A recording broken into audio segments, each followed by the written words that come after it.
Welcome to the Legends of Lanimora podcast. Yeah! I'm your Dungeon Master, Nathan. With me this evening I have... Justin. Hey, yo! Nicole. Sup? And Emily. Hello. We are a 5th edition Dungeons & Dragons actual play podcast.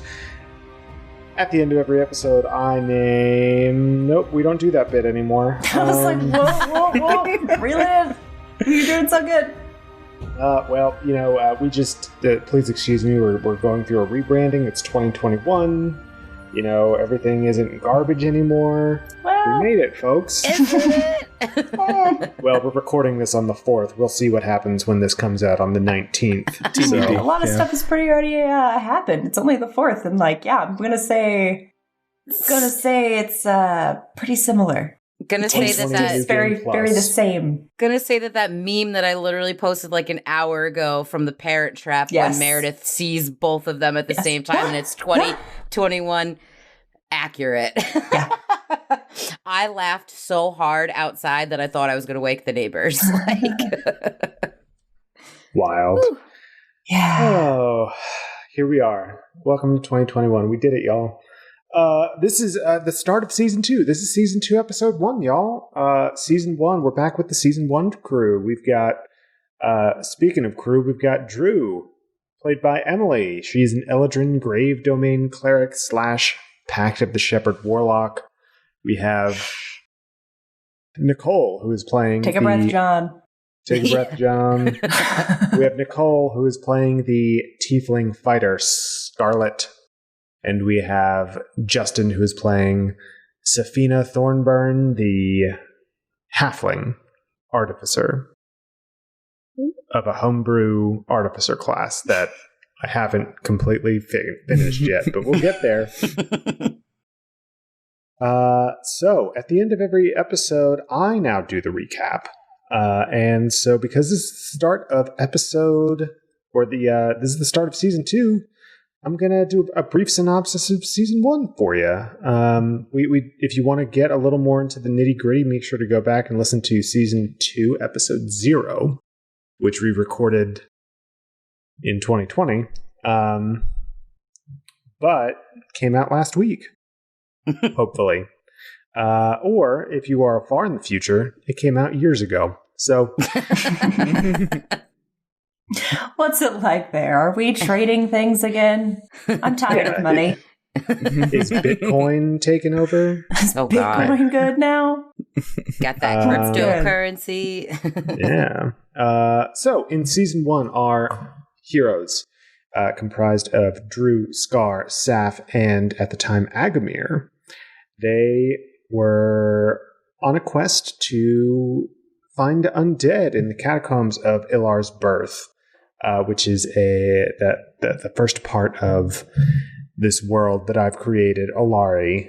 I guess I should do a brief overview of the world, because this is a jumping on point for some people. So the world of Lanimora, from, the Legends of Lanimora, is comprised of 2 main continents. We have Olari, which is the city continent, and Tor, which is the wild, overgrown continent. So Ilar's birth that I mentioned a little while ago was the first point of civilization in Olari, and our intrepid heroes were searching for undead, which do not exist in this world. So they found a madman, and they killed him, and it's just a lot of that, for 52 episodes. But we're the good guys. And his name was Two Pricks, and Nate didn't get it. Yep. So, but yeah, so they didn't find undead. They did find a madman. They did stop what he was doing, let's say. And so they were about to go on another secret mission, because Scar was a law enforcement individual, a copper mantle at the time. And she was sent on a secret mission, or was about to be, when she asked if her friends could come. And through a series of wild antics, they got arrested. And then they met one of the highest elected officials of Alari, the consul Tasvig Duvet, who asked them for help in uncovering a plot against his life by one of his other golden mantles. So the hierarchy of the politics is you've got the consul at the top, you've got the golden mantles who kind of oversee as sheriffs, and you've got the copper mantles are kind of the guards and all of that. If you want to get even more nitty-gritty about that, you can listen to Season 1, Episode 0, because I go over that at length. So they were on a quest with Tasvig Duvet, the consul of the Borough Fellows, which is a lower-class borough of Don't talk Alari. shit about my hometown. It's scars from Fellows. That says a lot about me. So yeah, they were on this quest. They were trying to uncover who had done this evil deed to Tasvig Duvet, and they had a lot of adventures. They ventured into a shade pocket. They fought some spiders. They died because they found out who the actual golden mantle that had been plotting against Tasvig's life was. It was the golden mantle Kelvin Boulderdown. Fucking Kevin. More on him later. Kevin. So yeah, Kelvin Boulderdown pretty much set a trap for the party and plunged daggers into their chest. They went to meet with Tasvig Duvet, and they inadvertently killed him. And so they were on the run, they were on the lam, and they actually got out of Fellows where they were, and they headed back. They were going to head back to another part of Alari, but they got shipwrecked on this island chain called the Bulwark Isles, where they met some lizard folk. These lizard folk started to revere Drew and her magical abilities. In the course of their adventures, Drew became a warlock and now can summon undead or control the undead, which is the first time this has happened in millennia. And she did that on the Bulwark Isles, and the lizard folk started to revere her. And they found a giant statue as well called Amoferic, who gave them a prophecy of the wicked one, wreathed in white, shall unveil the incarnate from shadow when the fields of sacrifice bathe the Everflame, burning proud atop its altar with the blood of the dreamer. Yes, thank you. I should have had my notes up. So yeah, Amoferic gave you this prophecy, and in the Shade Pocket, you all had seen something that you thought to be this incarnate, another Amo who had been corrupted by the Everflame, which you also found shortly after visiting that Shade Pocket. And so you all needed more information, and so you decided to head up the coast, and you made your way to Lux, where you found the Resistance, the Knights of Halartha, who are against whatever Kelvin is doing, and the lore keepers that are apparently not in this for the books. And so the party went up to Lux, and they met with the Knights of Halartha, and they headed into the archives to get some more information to find the writings of Halartha in order to get more information on where the other Amos are that were not part of the prophecy, but they are entities that hold the keys to making the prophecy come true. And so in order to get those items out of the hands of the Wicked One and his cronies, you all made your way to the archives, got the writings, you gave a half-elf a horrible anxiety attack, and I don't know how much you all remember that, but yes, you did. Yep. I've just listened to it recently. Poor Karen. And then, yes, poor Karen. And so you got the writings, and then you headed into a museum. You found yourselves in a museum of Tauren antiquities and saw the Everflame. You saw Saf's lost grandfather. And you also saw Tesvig Duvet, who is not dead and has been orchestrating this whole thing behind the scenes. And he appears to be very powerful, and Kelvin is under his control. And so he thinks. So he thinks. So you all think maybe. But you all fled because he started chasing you down with his sword staff, and you all ran out of the archives. You escaped by the skin of your teeth with the help of Amo Ferric in his true form, which is a 150-foot tall shield colossi, basically a stone statue brought to life. And you made it back to the Bulwark Isles. You met up with Mara, and you have been here for the last 6 months, waiting for the right time to strike. So some of your compatriots have gone to the mainland of Alari to spy, find out what's going on, and the like. You have been in contact with them. Agamir has decided to take up a position with the Violet Rose, so he will be sailing the ship to and fro, gathering materials, getting people where they need to go and everything. Living his dream. Living his dream, just sailing on the open seas. And you all are on the Bulwark Isles. So we talked about a few things that everyone wanted to do. So we're just going to jump right in to initiative, please. Everyone roll a d20. I'm going to grab a sweatshirt because I'm actually kind of cold real fast. That is not how you roll a dice, Nicole. I got a 12. I got a 10. And I'm going to take this off because it's hot in here. Just wrote Saf, Drew, and Nicole. Star. I mean, 9. you're not wrong. All right. Saf, you are up in one of the ruins of the Bulwark Isles, where you have found a lot of the components for a recent project of yours, the EXO, the external xenomechanical outfit, or so you have called it. Mm-hmm. You are making some final modifications to it, and you're about to bring it online. What would you like to do? So, I'm actually...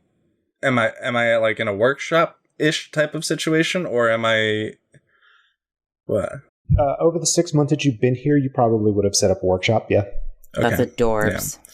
So... It has a nice view of the bay of the Bulwark Isles. It's in one of the tallest towers. It's a nice, breezy, tropical day on the Bulwark Isles. Oh, God, I love that. There's like perfect weather here all the time. It always smells like the sea. I love that so much. Okay, so so in my background, I've been working with Karen and some of the lizard folk in order to help me write my book and stuff.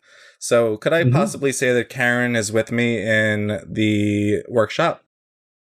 Sure. He's there.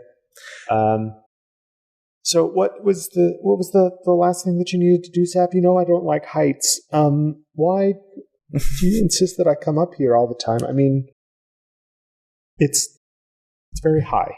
He's back as far away from the wall as he can get. This building it doesn't have a window, it's just open to the outside. Okay, and side note, what is the last piece that I need, or am I ready to like test this? You're just inscribing some like artificer's runes on some of the components. So you're, think of it like magical circuitry, I guess. Okay, so assuming I'd be like hunched over the work desk with like crazy goggles and a little bit of a light source coming from it, etching these runes into a little piece of the mechanism, and just say like, "Oh, Karen, you're fine. You're fine. It's at least like 20 feet to the door, so you won't fall. It'll be fine. Just read the glyphs for me, please." No. Okay. He makes it sound like he's gonna retch, because he was looking up out of the the window. He says, "Okay, here we go," and he gives you the last few glyphs that you need to complete the circuit, the magical circuit that you've got. As you etch the last character in, everything starts to glow with a brilliant blue light where the runes are. The runes start to glow in a brilliant blue sapphire light. Oh, my favorite color. So I like jump out of my stool and like frighten Karen a little bit. I'm so excited, and I just I jump back, and with my smile taking up like my entire face, I go, "It's ready!" And I put the piece into the backpack shaped mechanism, and I throw it on myself. And I go, "Okay, you've got a dope looking backpack on." It's small, it's lightweight and everything, and it's nice, and it's got 2 buttons. One button is supposed to engulf me in the suit, and the other button is supposed to make the suit outside of the backpack. So I would have a mechanical servant kind of situation. Yeah. So I press the button to put me in the suit. Okay. Because of the way that the suit works, you're not wearing any of your armor. You're just in your like work clothes. I imagine that's just more comfortable for you anyway. You don't always need to be fighting bad guys. So the suit, when you press the buttons, the exo springs to life, and you hear some whirrings and ticks, and in a matter of a few nanoseconds, you are completely engulfed in this suit that you've created. It works almost like a charm the first time that you put it on. And you hear a voice in your ear. What is the voice that you've given this? What type of voice? Is this a male voice, a female voice? Does it have an accent? Who is this? Oh, I can give you an accent. Oh, all right. So Man, please be nice to me. I've got to do this voice. I have to go to the bathroom. I'll be right back. It kind of sounds like Nathan,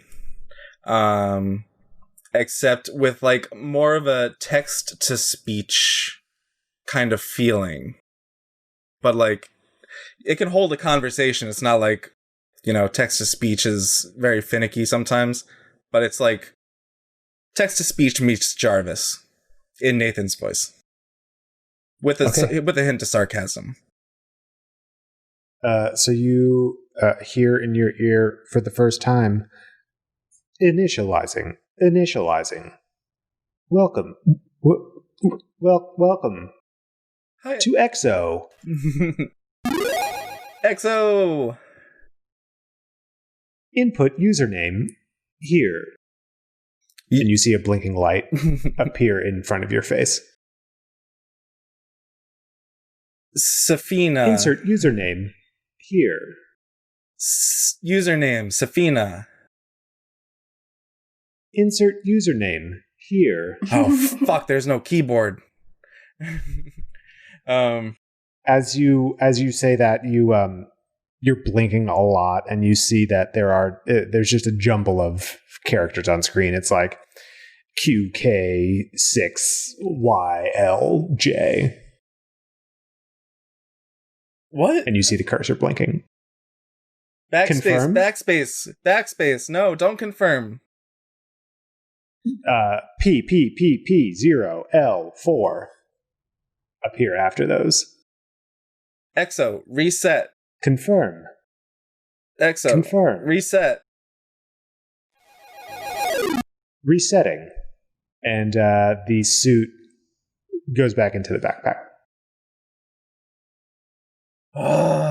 So adorable. I look at Karen, I go, It did you seems read there's it? a little more calibration that needs to be done. I look at Karen, I go, did you read it What right? did you say to Karen? What do you mean? Yeah, it's for what part? I mean, what happened? I couldn't hear anything. You just were engulfed in that thing, and you just said resetting and Safina, and what happened? Oh, you could hear me talk through it. Okay. Good. That's a good sign. Yeah, that's the you don't get the feeling that Karen heard Exo itself. Okay. So Exo is the name of your suit as well as what it's called. The AI, yeah. Well, we haven't given the AI, I guess, a name yet, so I'm just calling it the Exo. So are you going Or to give it a calling it name, Exo. Justin? I kind of either want to name my AI Exo or Andy with an I. All right, you got to come up with the acronym. That's fine. Okay, we'll figure that out later. Anyway, So what do you mean? What part didn't work right? there's some sort of Miss Karen. calibration issue. My text to speech or my speech to text didn't work properly. Oh, you wanted speech to text on this thing? I thought you wanted manual input. I'm so sorry, Saf. Where's the manual input, Karen? It's right here. Here. Oh, okay, pull out the... And he starts getting into like the technical nitty-gritty of the artificing, telling you what component to pull out and where the runes are going to need to be overwritten.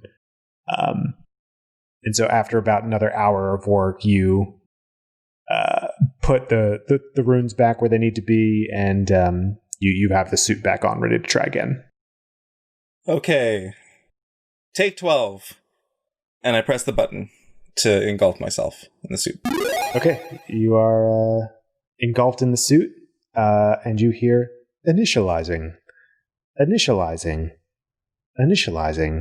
see the cursor blinking. Input username here. Username, Saf. You see Saf type on in front of your eyes. Nice. This is hilarious. Just saying. Confirm. Confirm. Hello, Saf. I squeal a I bit. am Exo. I've decided. Exo, change configuration, parentheses, name. Insert input name here. And you see another cursor blinking. Andy, A-N-D-I. You see Andy with a Y type up, and then you see a backspace, and then it goes A-N-D-I. Confirm. Confirm. Hello, Saf. I am Andy. Hi, Andy. Are we ready for our Hello. test run? Let's go. Status on flight simulation. Oh, God. Flight. Simulation. Flight. Thrusters. Status. Ready. Simulation. Unavailable.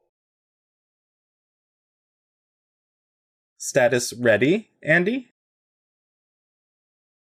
Status ready. I have no simulation. User Saf. Okay. We, quote, do this. All right. I imagine there'd be like some sort of like finger controls that would like go onto my fingers so I could like actually do some like maneuvering. So I would like to do that in like enable thrusters to like just elevate me off the ground. Okay, roll me an intelligence check, please. Oi. Same D&D without dice rolls, baby. Baby. Let's see. 18. Okay, you managed to get the controls working, and you put the inputs in, and you're hovering above the ground, just like you input. Woohoo! I legitimately say woohoo, and I go, all right, Karen, time for a test flight. And I maneuver myself out of the door of the workshop in flight and fly out of the door. Out into the, like, down into the bay? Yeah, into or that. Out into the rest of the building?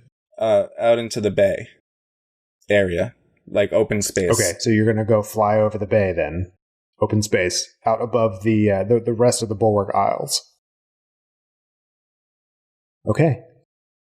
You enable the flight thrusters. You're going. It feels really good. As you are leaving, you turn to Karen and say, all right, Karen, I'm going to take this for a test drive.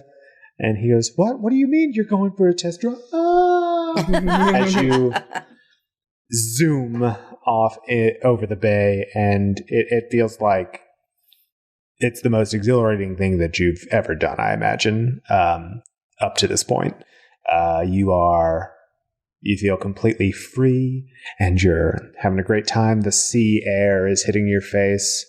You can still feel the breeze, because, I mean, it's not a super constricting suit. It's magic, or, artificing anyway. But it just feels great. It's a great time. And you're just, it's finally working after all these months. Roll me a perception, please. Oh boy. Okay.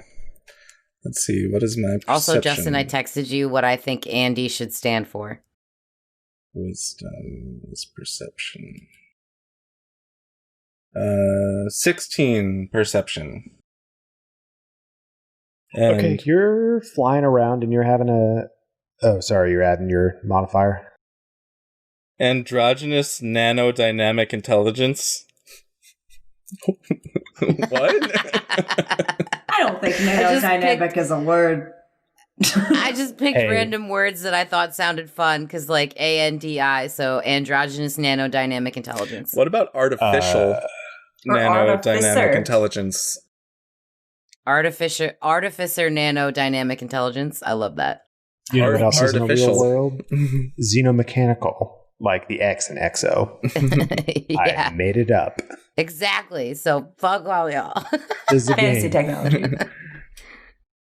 Yeah. So you are flying out over the bay, Saf, and you are having a great time. You're whooping and hooting and hollering, having a great time, and you see a ship off in the distance. It looks like it's coming towards the main aisle, your aisle. What do I recognize this ship, or does it look like anything that I have seen? It's too far away to tell, but you do see that you see the silhouette and you see the sails. It is from where you can see right now. It's not flying any flag. What color ship is this? It's a brown ship. Okay. Just had to make sure. The fuck else color is it gonna be? I don't know. People paint their ships. So, not flying any flags, how far away is it? Like, how many hours would it take for it to get to the bay? It looks like it would take. It'll be there right now. It's like noon, early afternoon. It should be there by nightfall. Okay. You would guess. I would like I should have made you roll for it, but I'm just going to tell you. Okay. I would like to fly back down to the shore, I guess, and let somebody know. Maybe Scar or Drew are there, or again, I can let them know that a ship is incoming. Just the first person you see. Yeah, I just swoop down, fly in front of them, and land perfectly. Unfurl my suit and just, hey, ship's incoming. She's gonna do the superhero landing. You do that. There is someone on the beach. There's only one person on the beach, though, and it's Brunick. He's in his swimming attire, which is a one-piece get-up. It's skin tight on his old, at least 27 wrinkly body.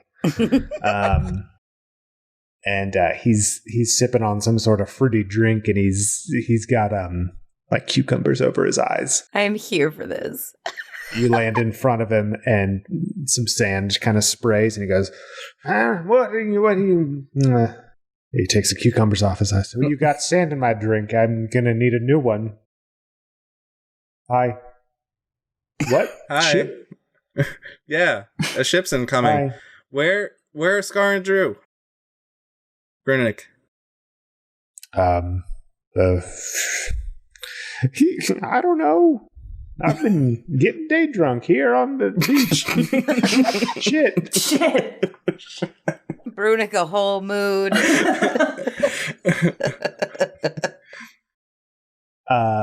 Well, speaking of Drew, let's transition the scene over to her. Drew, where is your bone throne? Drew's bone throne is probably in one of the rooms in one of these buildings. And she has set it up like an office, basically. So she's got like bookshelves and stuff and a desk in front of it. Like it's this big, gaudy bone throne, and then everything else is like Walmart furniture. You feel it's like flimsy shit she just put together, but like this very elaborate throne. Nice. You got to have your statement piece. Yes. You are sitting in your office then. Where is this? Is this in like the basement of one of these ruined Bulwark Isle laboratories? Yes. Sweet. Okay. You are there with Dura, who is one of your lizard folk acolytes? What would you call them? Attendants?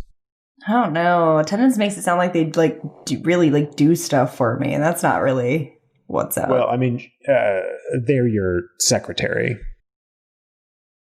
Oh, I hate that I word. don't see my face right now, but that was not a good face. Let's say your majordomo. Major Domo? Yeah. That's you can what, say it both ways. That's what Zazu called himself in Lion King. Yeah. I love that. It's a similar type position. Like it's a position of honor, but you're also doing things. They're your PA.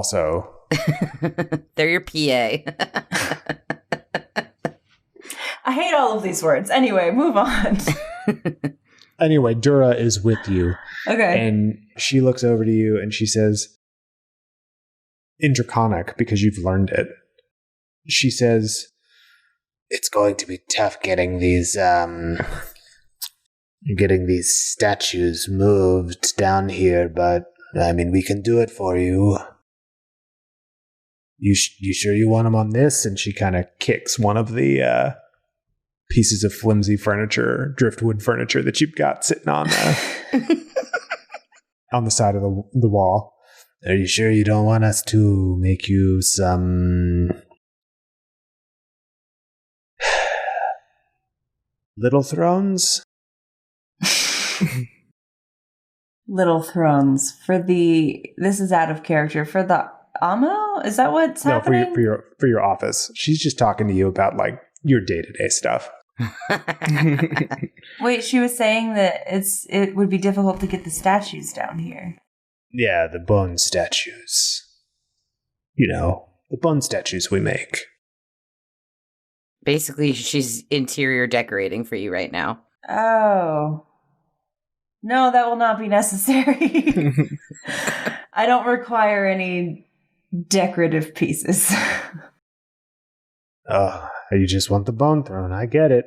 It's beautiful.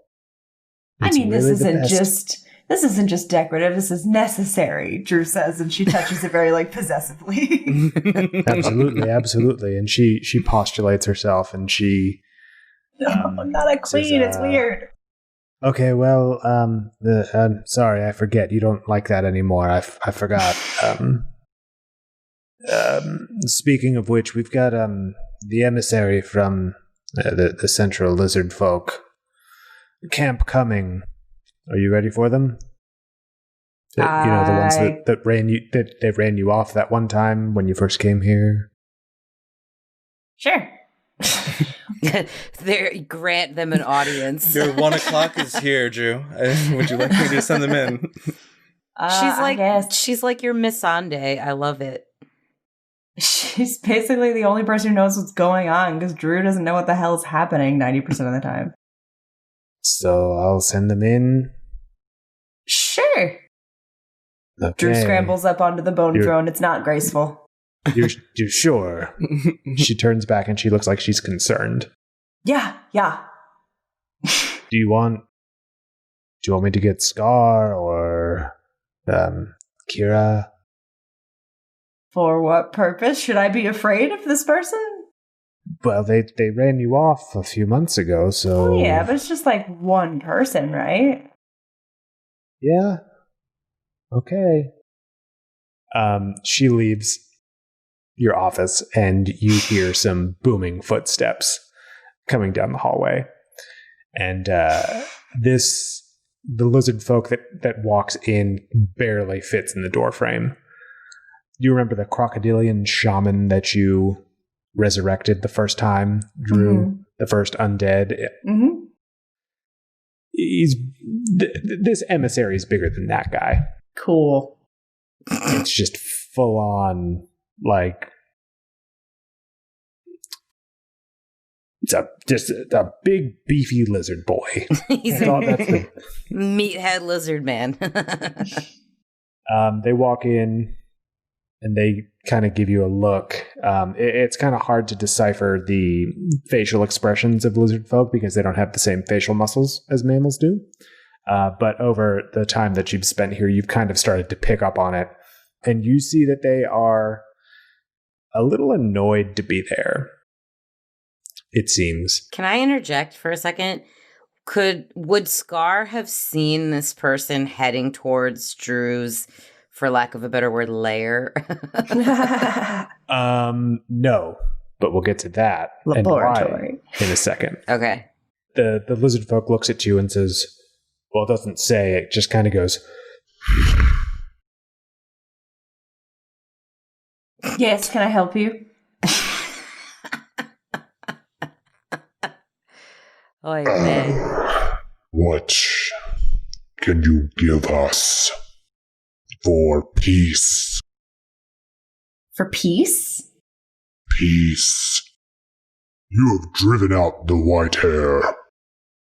Hell yeah. They are gone. We get nothing from outside, so we come to you in need. Either we can take from you or you give to us. Give to us and we will have peace. We take from you and there will be... And they clench their fist. War.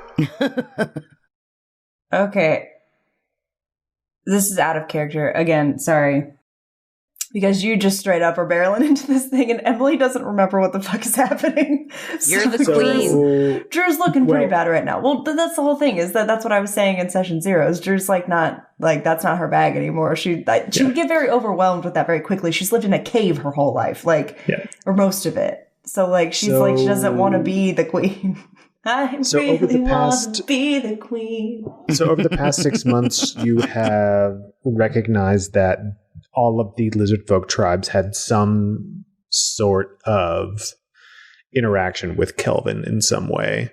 And it seems like each of their leaders were either driven to madness and the tribe scattered, or they were enticed by Kelvin's gifts to them, and they were seduced and became his pawns, just like the lizard folk that Voss, I think that was her name. Yes.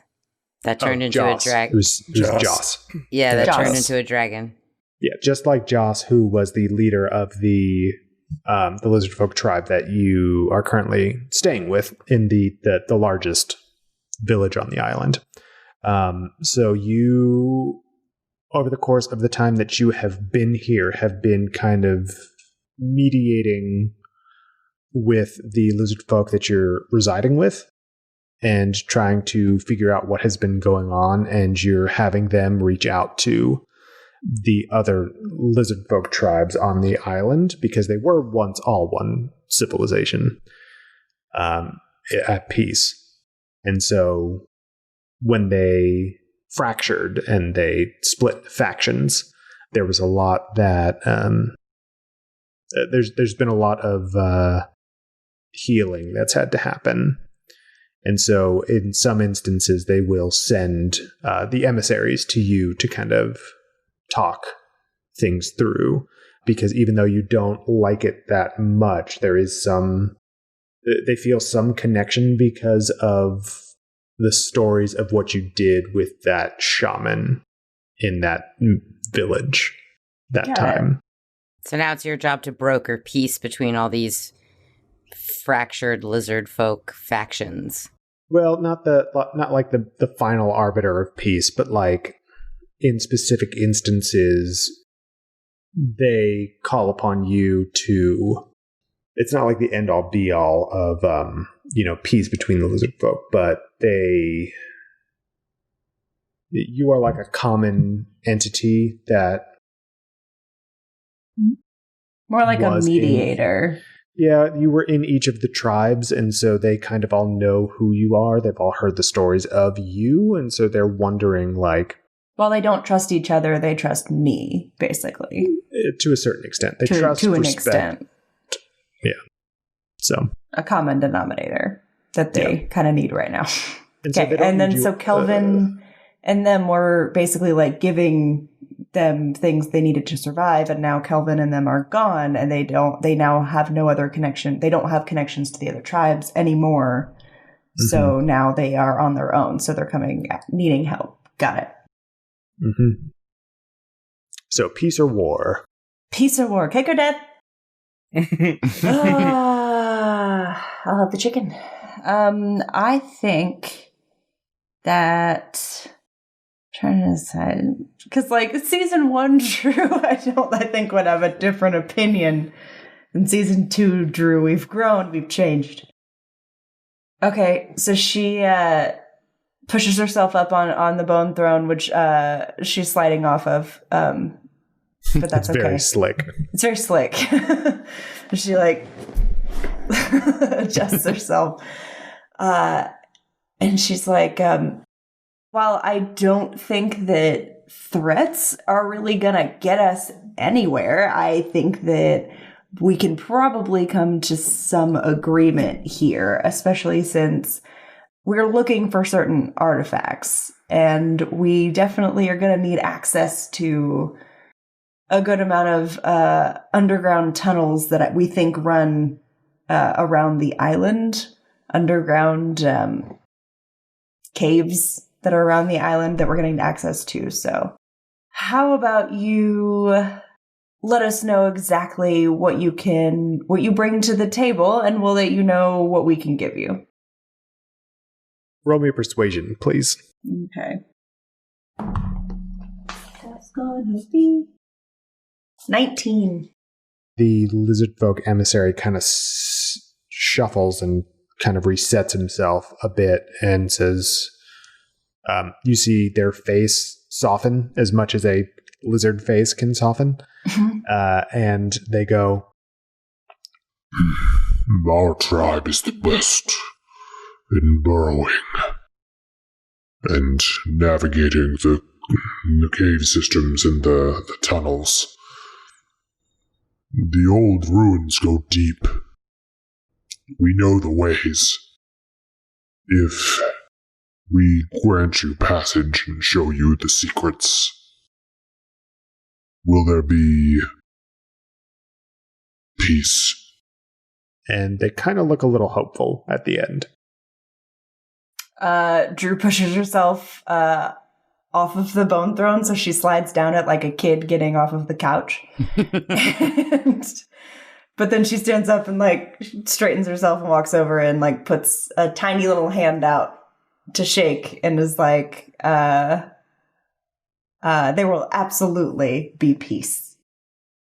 The gigantic lizard folk hand engulfs yours 3 times over. And you shake and the lizard folk says, "Good. It's been long." From what I understand, it's been quite a long time since you guys were part of the fold here. From what I understand, you guys were one of the first to faction off. Do you mind letting me know why? What exactly happened? The white hair came to our village first, and they look a little almost forlorn, a little wary, and they say, they threatened the elders and pushed the chief to madness.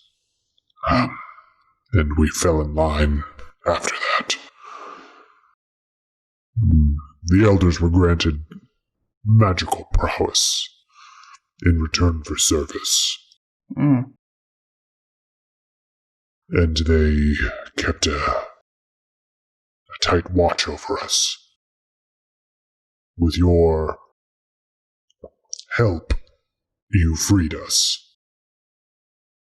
Aww. And so now we can make our own path.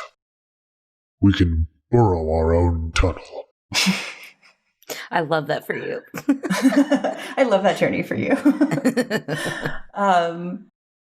Absolutely.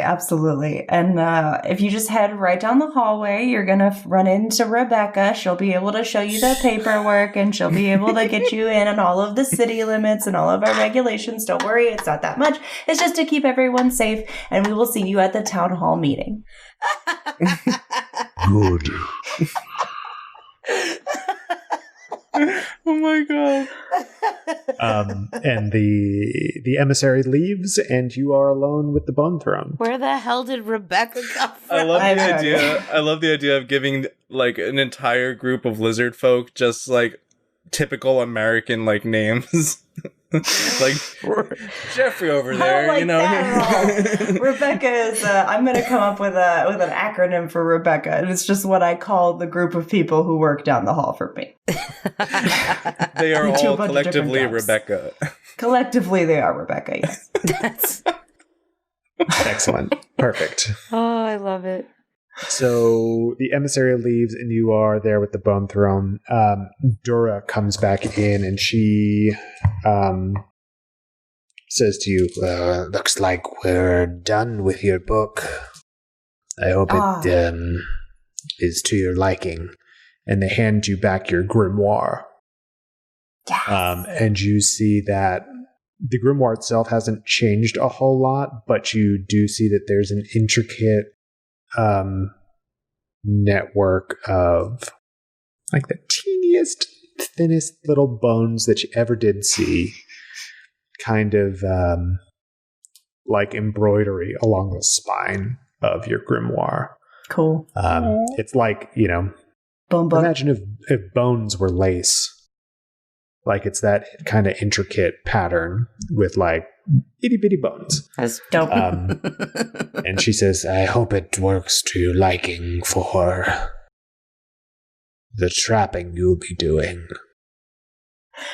She looks like she's getting really emotional about it, and she's like, it's just perfect. It's literally just perfect. I don't know what else to say. And she's like crying and like touching like very lightly, like very like she's in awe of the work that was done on this as she like, opens it and like looks at the pages.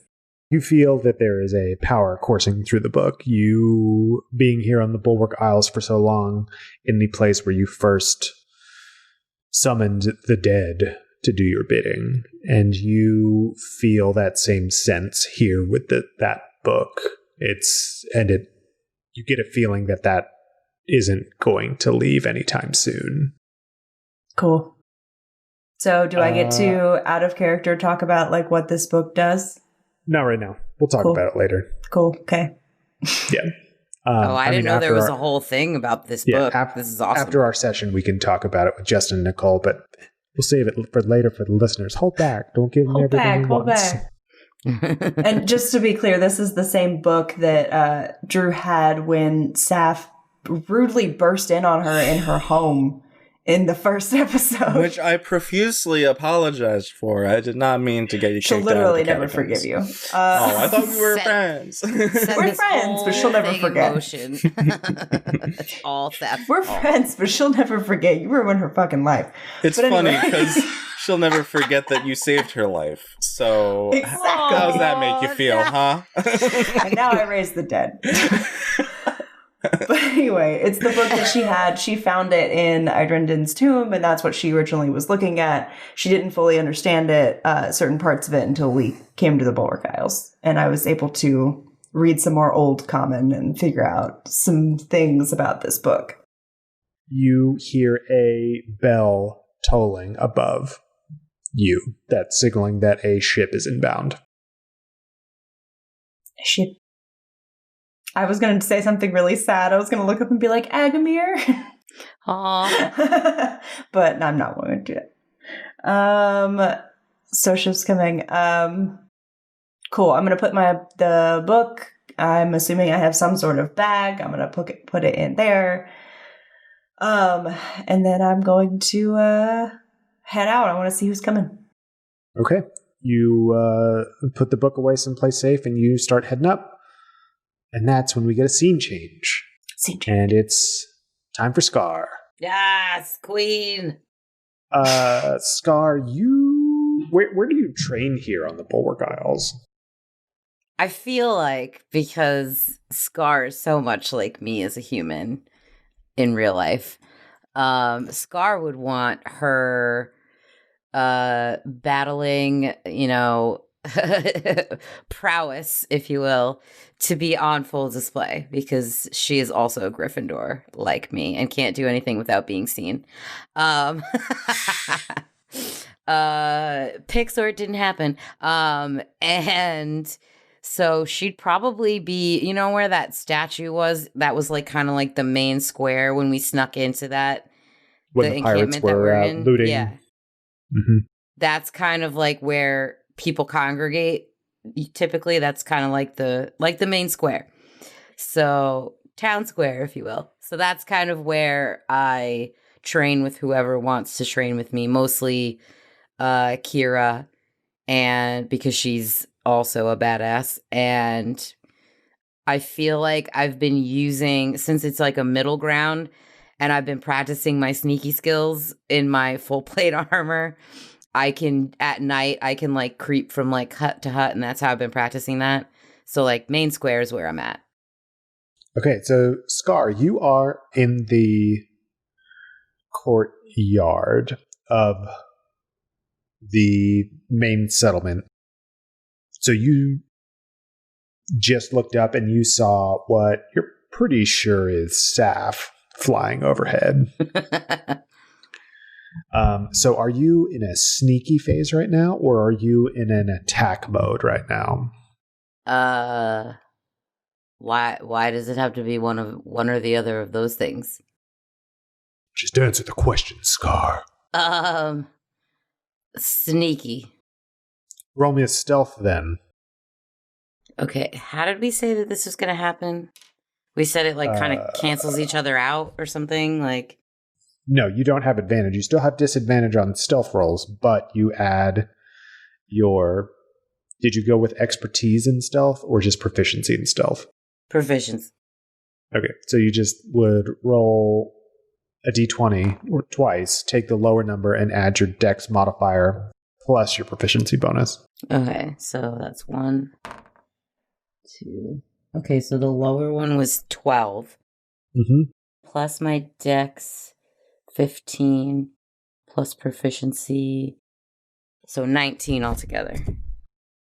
You're hiding pretty well in the courtyard. You see that Zuff and Kira are looking for you, and they haven't been able to spot you yet.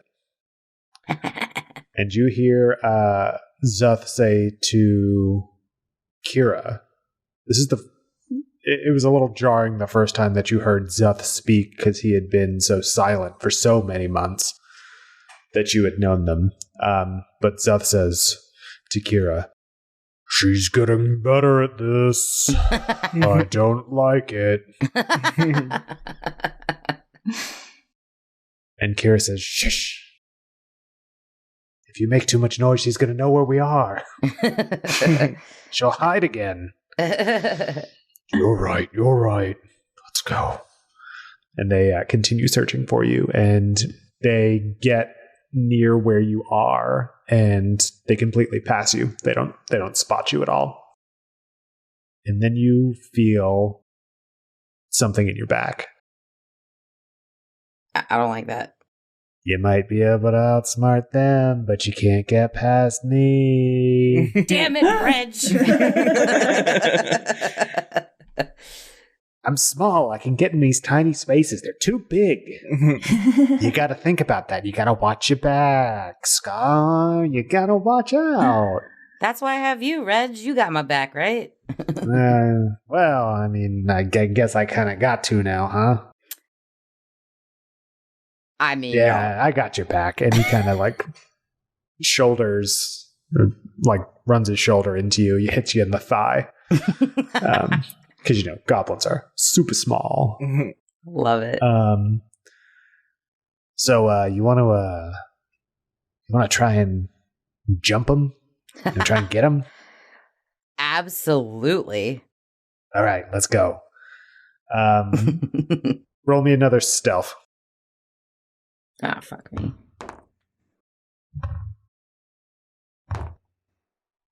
I literally rolled 12 twice, so it's the same thing, 19. Fucking asshole dice.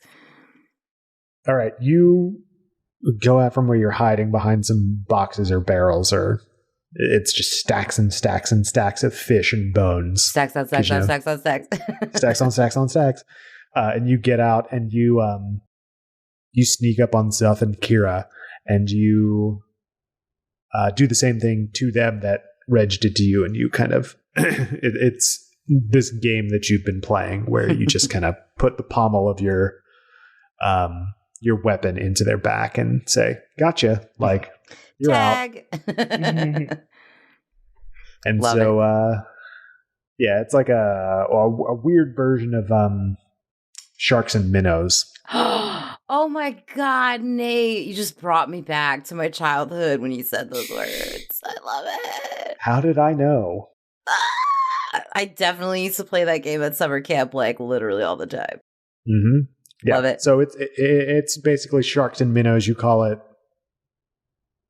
Sharks and Minnows. Why not? No, I want to. Let's call it Zuffs and Kira's. Zuffs and Kira's. It's a game that they made up. Yes. After they got over the effects of the memory potion that Kelvin had been feeding to them for at least a decade for Kira. And, almost a decade for Reg and Zuff. So they had to get over it, but they were able to do it, and they're back to their normal selves, which you had never seen up to this point, but they say that they're normal now. Yay. They feel better than ever. So you Zuff them. And they say, "Oh, I told you she's getting too good at this." "Oh, Scar. I taught you well. I mean, you learned from the best. What can I say? I did. Thanks, Reg. Those tips you've been giving me really helped with my sneakiness. You would have thought that Agamir would have given you a tip or two, but I guess you've all been on the run for a while, so... Yeah, there's just never any time. Good to see that y'all are doing well, though. So, hey, yeah, it's time. You know, do you know what time it is? Reg looks around at all of you. Everyone looks confused. Scar, do you want to venture a guess as to what time it is? Hammer time? Literally, because I have a Warhammer. Warhammer no, time? I have no idea. Yeah, Warhammer time. No, I have no idea. It's time to drink. Drink. Beach drinks. Come on, let's go. Beach party! So- I Boat have drinks was right there. Are you not on a boat? No. Oh, I No, thought you they're- ever stood on a boat. No, they're not on a boat. They're in the courtyard. In the Oh, yeah. courtyard. My bad. I have Yeah. like the picture in my head of the scene in Avatar: The Last Airbender when they're on The Ember Islands. the Ember Islands and they're like and Sokka's like beach day and like oh I love it. That's Yeah. so what happens. Very similar vibes. You are Yes. Reg runs first. He runs down to the beach, and you meet up with Brunick, who's got just a Serious magic- head start. a serious head start. He's always got a head start because he's always drinking. Keeps the magical juices flowing. He made a magical cooler that keeps all of his fruity drinks cold. Oh my So you god. pop open this apparatus and pull out some drinks, and you just tuck on in. Can we Sap, call are it what you- can we call it what the Australians call it? A chili bin? Because I fucking love that so much. Yeah, this is my chili bin. I made it. I made it just for us. Because, when you're waiting for the world to end, there's nothing better than a cold, fruity drink from a chili bin. I feel like he high key is drinking like Smirnoff Ices or like something what I'm like imagining, that. That's like fucking Zima or like some shit like my that. God. Like he's on that. What's the White Claw? He's like White a total Claw, White yeah. Claw vibe.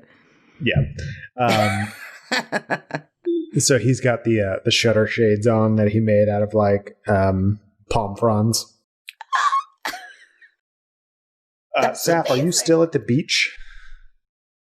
Yeah, I'd imagine this was all happening, and I had run into Brunick at about this moment and gone, "Where's Drew and where's Scar?" Because Brunick's drunk and not helpful. Mm-hmm. And then I show up. Oh, hey, you were looking for Scar? There she is. I found her. Don't lose her. Thanks, Don't Brunick. lose her. Don't lose her again. I can't keep track of your things, Saf.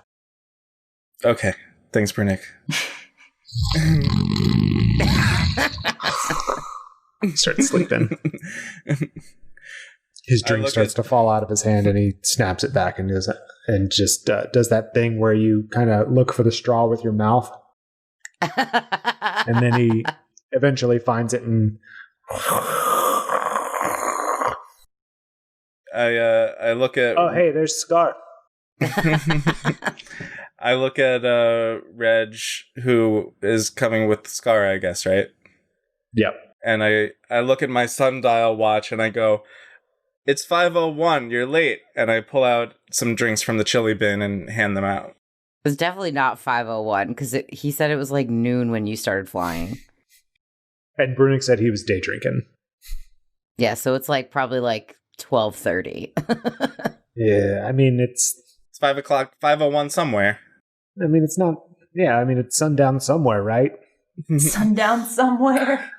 He pops. Oh my god, I want a whole line of beach merch that says it's sundown somewhere. Very good. You heard it here first, ladies and gentlemen. TM, Sundown TM. Yeah, sundown TM, somewhere. that's TM, us, that's TM, us. TM. That's me. Hold on. I gotta go get the domain.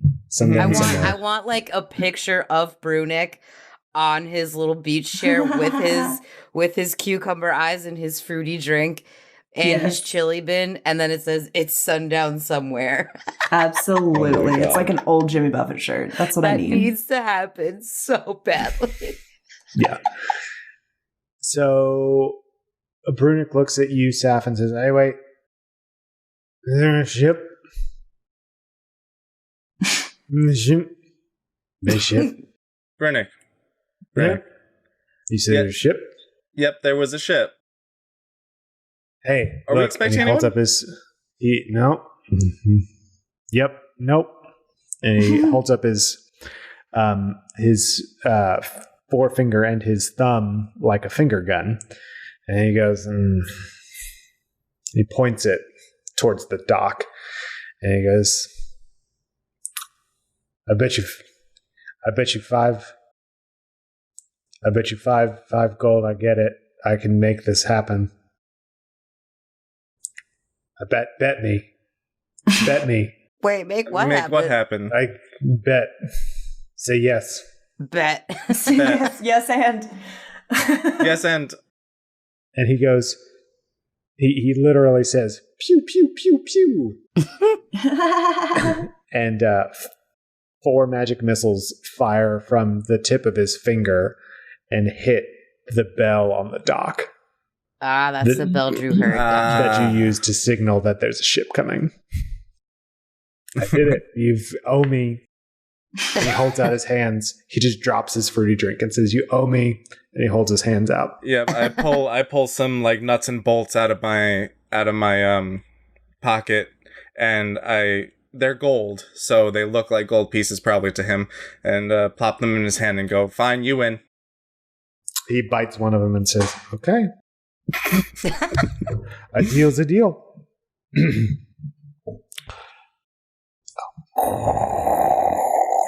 You got another fruity drink already. Nate needs to do like a whole Lanimora ASMR episode.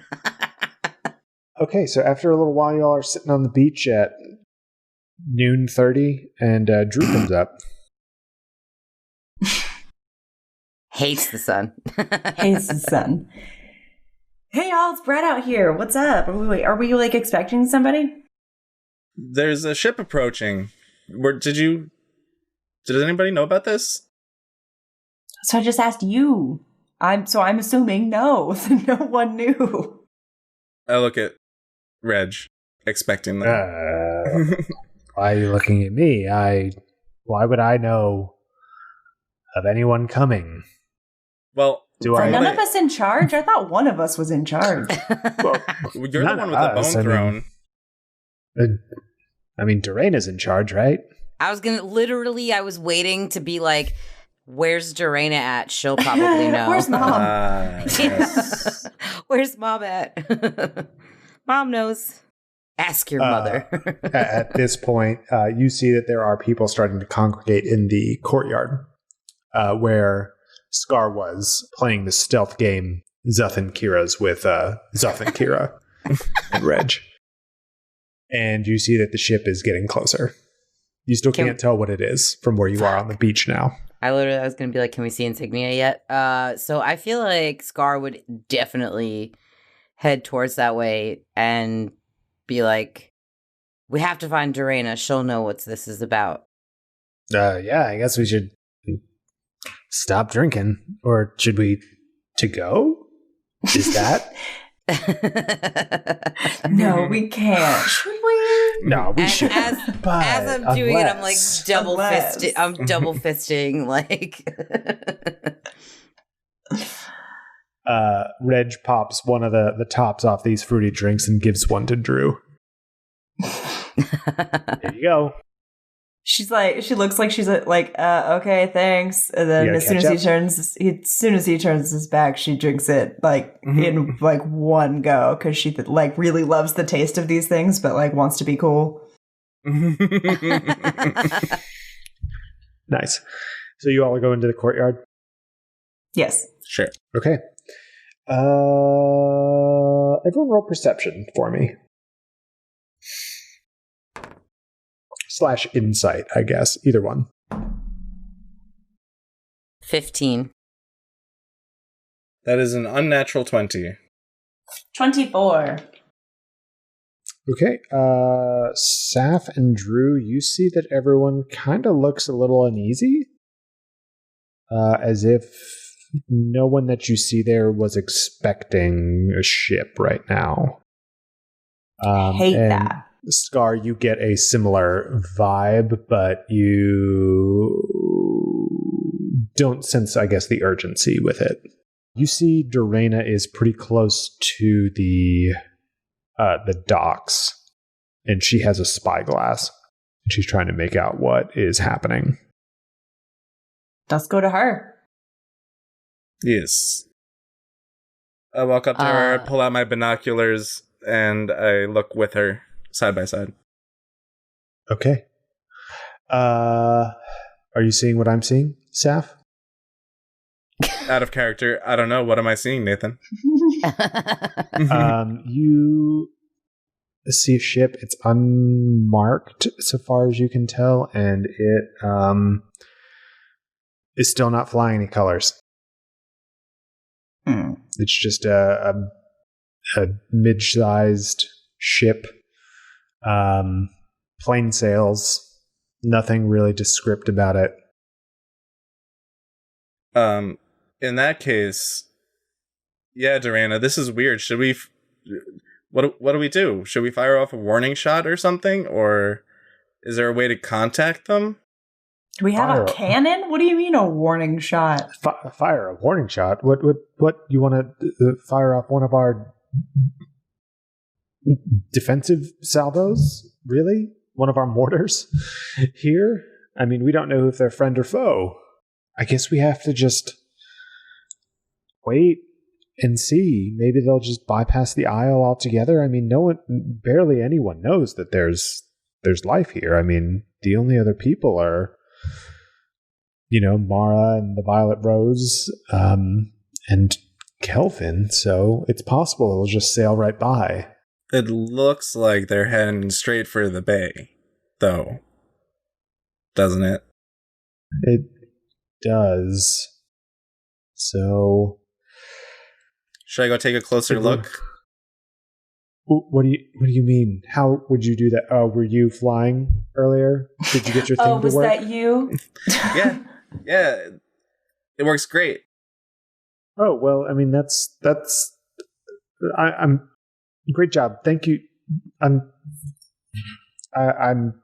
sorry I'm not more excited for you, but yeah, that's amazing. If you want to take a closer look, if you think you can be stealthy about it, by all means, go ahead. Yeah, it's not that stealthy. I was going to say, she's just going to go whole ass land on that ship is what's going to happen. Yeah, I'm going to land on the bow of that ship and be like, who are you? Although, what do you want? A halfling flying around could look like a large bird. Could be mistaken for a large bird. I'm just saying. Is it a small plane or a large bird? I don't know, but shoot it! Shoot it! I mean, like I'm not talking like albatross size. I mean, like she could easily be mistaken for like a seagull. I am a large bird with jets, sapphire blue jets streaming from my feet. As propelling me forward. Not something they'd be able to see from that high up. Like, I have a feeling they'd see you streak by and be like, "What the fuck was that?" We're like, under attack. shooting star during the daytime. What the fuck? Like that's a fucked up bird. Man, I know magic's real and everything, but that's one fucked up bird. Also, side note, I've been trying to come up with the Lanimoran version of White Claw. So I took the Latin word for claw and a different way to say the color white, and it's called snowy ungula. No. No, it's not. No, it's not. No, it's not. That's an STD in Lanimora. No, yeah. Snowy Ungula is what you get when you sleep with Kelvin. Man, this is not how I was expecting episode 1 of season 2 to go.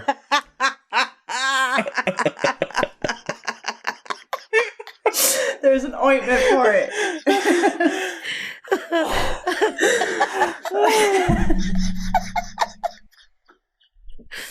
I was just brainstorming. Just throwing it out there. No, you came up with a very good name. Just not for the thing you thought it was. Just wait till we see Kelvin again. We can call him out on his snowy ungula. Oh my god. What y'all talking about? Yeah. So they do look like they're I heading. totally forgot what was happening. They look like they're heading right for us, but I think we're going to need to enact the shadow protocol. So everyone, shadow protocol. She starts shouting out, and so you know that is the everyone hide. Make it look like we're just a ruined island. Okay, Yeah, that's Bank all the fires. Make it look like there's no one here. I love that it's called Shadow Protocol. Yeah, as she's saying all of this, her voice, she's a magic user, but her voice gets, and she gets like megaphone voice on herself to make sure that everyone hears, and you hear the hustle and bustle of people running around and, putting the fires out and getting everyone that's out on the docks fishing back in and all the boats out of the water and everything like that. So it takes a good hour for you all to bring everyone back and make it look like you're uninhabited. But you do, and you look out from your vantage points on the largest building that you've been using as your headquarters on this settlement. And you watch as this boat gets closer and closer. You need to use spyglass or binoculars at first, and then you can start seeing it with the naked eye, and they still don't fly their colors. They're still heading right towards you. The sun starts to set behind the volcano on this, or no, not behind the volcano. It would be to the, it would actually be close to where the ship is coming. And so the sun sets around where the ship is, and night falls. And you see that the ship is still getting closer. And then when night has fully fallen, you see that there are purple lights on the ship.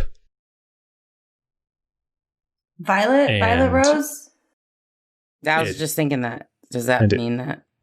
Docks at the main dock of the settlement. Let's go see who is here. How far away are we? You all are a few hundred feet away. Even with dark vision, we wouldn't be able to see that far of anyone embarking. No. Disembarking, excuse me. Disembarking, no. I feel like we would have like in the shadow protocol, if this was like built in to the shadow protocol, we would have like people in a building closer to the what do you call it? The like landing zone dock. Mm-hmm. I couldn't think of the damn landing word for dock. zone. Boat landing zone. I mean, they are called boat landings, to be fair. Boat landing zone. Boat runway. So, and then we would use sending stones, and they could send us a message and tell us what they see. Mm-hmm. I feel like that's something that, like, as bodyguards like Scar and Zuth and Giro, and like just Kira. Over the years of Kira. Sorry, I keep forgetting that it's Kira now. Which is weird because Kira's main. Yeah. That they have like that kind of thinking in their heads for those types of things. Like that's just how they operate. Mm-hmm. Yeah, Ord is there too, so he would have that thought as well. Yeah. And it's actually Ord's voice Yeah, Ord is here. It's Ord's voice that you hear, Scar, from your sending stone, your shell phone. I forgot about that. Oh my god, I love that joke so much. The shell phone. Wait, is Sokoba here too? No, Sokoba's on the mainland. Okay. And you hear Ord's voice say, "It's okay, come down to the dock." Okay. Got it. So we do that. Okay. You all head down to the dock. You see the ship now in, the soft purple light that it's putting off, and you see that the purple is actually coming from lantern light on it. It's not magical flame. It's the lanterns on the ship are actually purple stained glass. Pretty. Mm-hmm. And you can see the ship now. It's a nice ship. It looks like it looks like it's very well kept, and as good as any ship that you've ever seen. Way better than the Bonefly from season 1, or the Mayfly even. It a fancy before ship. It wrecked. And you see there are people starting to congregate on the docks, and as you get closer to the ship, you see the name of the ship on the side, and it's The Wish Fulfilled. And you see Agamir I was right. standing at the end of the docks, and he says, "Hey guys, a lot of stuff to talk about, but hey, real important. He's started a triumvirate, so that's bad." You got Jordan impression just down. I was just gonna say, that's a spot on Jordan. So that's bad. So we've got a lot to talk about. Oh, Sokoba's here as well. So yeah, can we talk?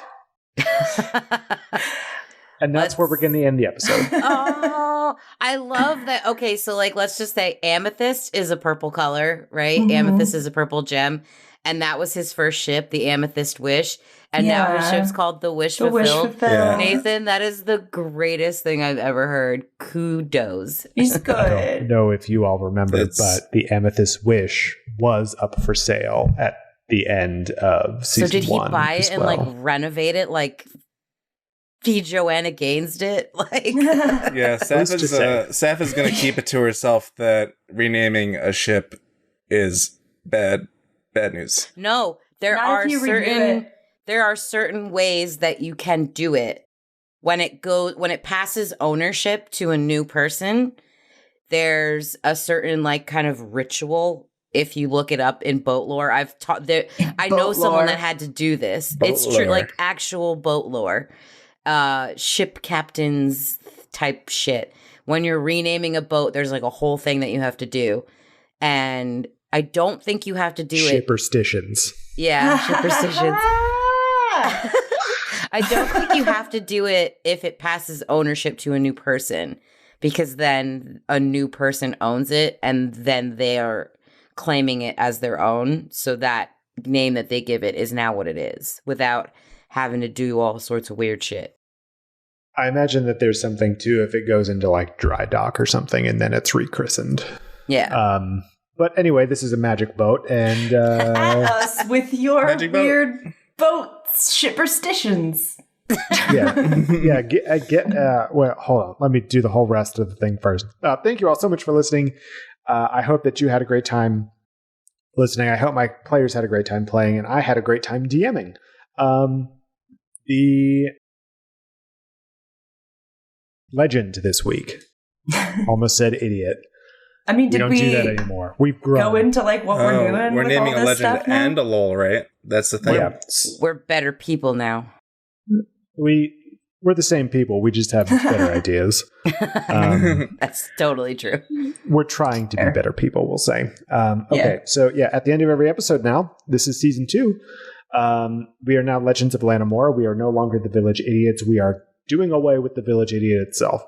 So at the end of every episode, I'm going to name instead a legend who is the person that I think did the sickest shit.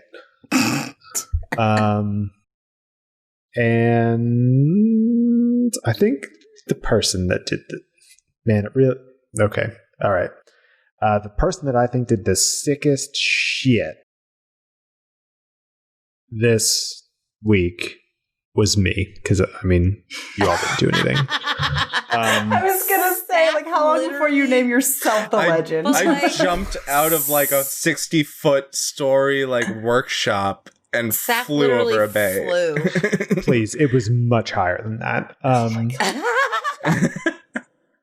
But yeah, I mean, just by default, I think it's got to be me. I'm weaving all these stories together. Guys, I'm just so good at this.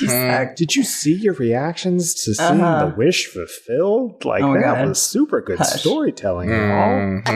But anyway, I think that the lull this week, so I'll be naming a legend who did the sickest shit and the lull who had, you know, not the greatest moment, some sort of fuck up. Or a funny moment. Or a funny like, moment, I maintain you know. you could do something intentionally funny and still get the lull. Yeah, but, you know, I'm saying, like, you know, and it could be something like in character, or it could be something that, you know, it was a fumbled dice roll or something like that. So the lull this week is going to be me, because no one else did anything. You're the worst. You know, no one did anything. Like, we're going to use these to try to bolster creativity and make sure that our players, you know, they really work hard to earn these titles. I was gonna anyway, say, like, so the lull and the legend are both me. Because this is the first episode. This is like, you all haven't. You've got to get back into your character's pants, and you've got to, you know. Yeah, I said it all like that on purpose. So you've got to, you know, get back into the skin of these characters, and you've got to. I accidentally invented a Lanimora and venereal disease. How am I not the lull? You know what? Now that I think about it, I forgot about that. Thank you for reminding me. The lull this week is going to be Scar. For coming up with, what was it? Snowy Ungula. Snowy Ungula. Hula. Ungula is a Latin word for claw. And then it's terrible. There are many other words for claw. I know, but I just that was their whole bag. I literally Googled synonyms for claw, and one of those like Google questions thing was what's the Latin word for claw? So I was like, ooh. Then I clicked on that because I thought Latin sounds more like fantasy. Uh-huh. And then the word was ungula, and I thought that was hilarious. And then I wanted to find synonyms for the color white. Not because, like, when I Googled synonym for white, all I got was Caucasian, and I thought that was hilarious. What about snowy?